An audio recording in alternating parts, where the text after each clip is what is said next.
don't let using a trust I printed out all the documents. I laid them all out in the floor of my office in just this progression of how things work. You fill out this first, you fill out this next. I know it can be super confusing, but there are a lot of cases when you don't have to use a trust. And in fact, I know a whole lot of investors who they don't bother with it. I know John Burley, he's a contributor here in the forum a good bit, and he is in Arizona, doesn't use trust at all. He says Arizona's not trust friendly. Don't know that, haven't bought a house in Arizona, but I trust what he says. So he just takes title directly in LLC. So you can certainly do that.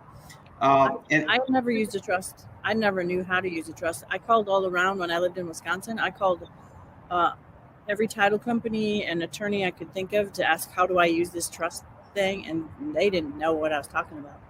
And that's a good reason and to use them, because most of these guys just don't know what they are. It's surprising. Even people in the legal profession don't understand them. And I learned that in my divorce that I had 12 years ago.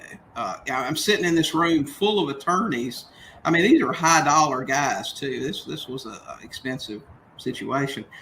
And actually during the depositions, the partners came in, and one of the partners is now like a senator, I think, in the States. I mean, these guys are smart dudes, but they all came in during the deposition just to sit at the conference table and listen as this guy took me through, okay, now you use this trust. How does this work? I felt like I was teaching a law class because all of these guys didn't know how these things work. So